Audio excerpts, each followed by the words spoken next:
कथा प्रारंभ होते है। सुनो वीर हनुमान राम, सुनो वीर हनुमान। आसन लीजिए प्रेम का, विराज कृपा निधान। सियावर राम जय जय राम, मेरे प्रभु राम सीताराम। बोलिए सियापति रामचंद्र महाराज की जय। बोलिए पवन सुत हनुमान जी की जय। बोलिए कार्तिक महात्म्य की जय। बोलिए सभी देवी देवताओं की जय। आज हम करेंगे 25वां अध्याय। श्री कृष्ण बोले, हे प्यारी, ऐसे उनकी वाणी को सुनकर विष्णु विस्मित होकर राजा पृथु ने नारद को आदर पूर्वक पूजन करके विदा कर दिया। इसलिए मास, कार्तिक और एकादशी ये तीनों व्रत मुझको बहुत प्रिय हैं। वृक्षों में तुलसी, महीनों में कार्तिक, तिथियों में एकादशी और तीर्थों में द्वारका मुझे प्रिय है। जो इंद्रियों को वश में कर इनका पालन करेगा वह हमको बहुत प्रिय होगा तथा उसे यज्ञादि से अधिक फल प्राप्त होगा। हे प्रिय, इन तीनों का सेवन करने से मनुष्य को पापों से भय नहीं करना चाहिए। मेरे आशीर्वाद से उनके सभी पाप दूर हो जाते हैं। सत्यभामा बोली, हे नाथ, आपने जो कहा कि दूसरे के दिए आधे पुण्य से कलह तर गई, सो ये आश्चर्य है। इस कार्तिक का ऐसा प्रभाव है, आपको इतना प्रिय है, जिसके करने से पति से वैर करना इत्यादि पाप कार्तिक स्नान से तर जाते हैं। हे भगवान, बताइए, पराया किया पुण्य देने से मिल जाता है या बिना दिए भी प्राप्त हो जाता है? कृष्ण बोले, बिना दिए हुए पुण्य और पाप किस प्रकार से मिलते हैं, सो तुम सुनो।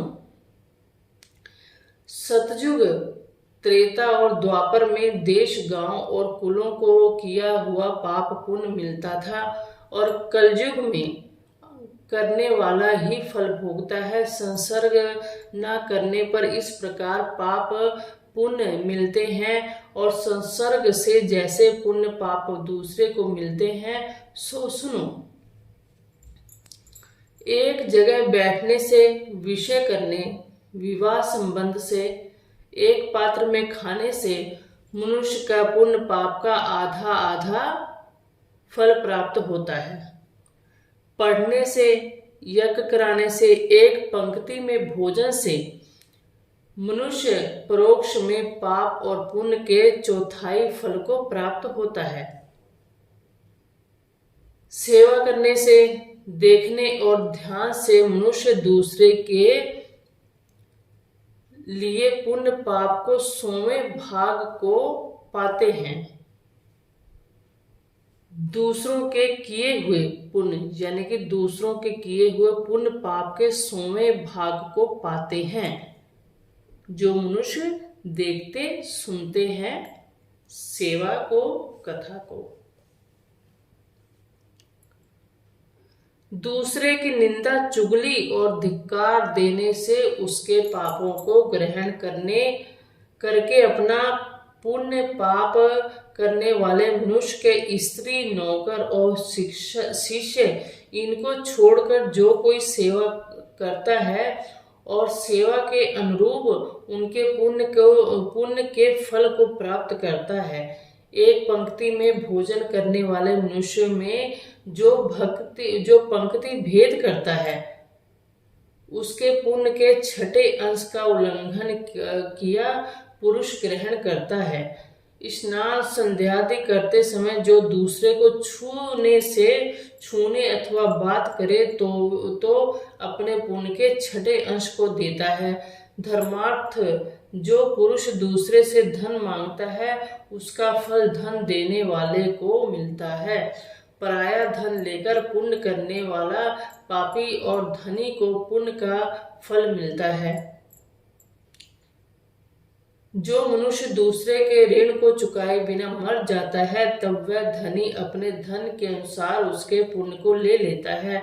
जो आदमी शिक्षा देता है, सलाह देता है, सलाह लेता है, सामग्री देता है और प्रेरणा करता है, वह पुण्य पाप के छठे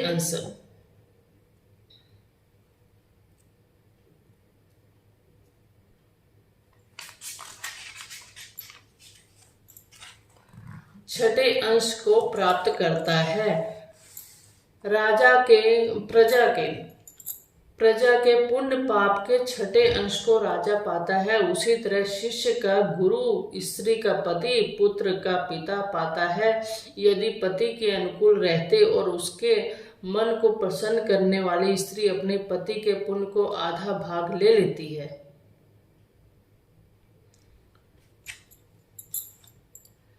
पति के अनुकूल रहते हैं तथा उसके मन को प्रसन्न करने वाली स्त्री अपने पति के पुण्य का आधा भाग ले लेती है। जो पुण्यात्मा पराये हाथ से दान करता है, नौकर और पुत्र को छोड़कर करने वाला छठे अंश को प्राप्त होता है। ऐसे बिना दिए इकट्ठे पुण्य पाप भी मनुष्य को मिलते हैं, परंतु कलयुग में नहीं है। पुण्य और पाप को भोगने वाला कर्ता ही होता है। इसमें एक प्राचीन इतिहास बड़ा पवित्र उग्र बुद्धि को देने वाला है, उसे सुनेंगे हम 26वें अध्याय में। कथा समाप्त होते है, सुनो वीर हनुमान, रामा सुनो वीर हनुमान। आसन राम लखन सिय जानकी, सदा करे कल्याण सियावर राम। जय जय राम मेरे प्रभु राम सीताराम। बोलिए सियापति रामचंद्र महाराज की जय। बोलिए पवन सुत हनुमान जी की जय। बोलिए सनातन धर्म की जय। बोलिए कार्तिक महात्म्य की जय।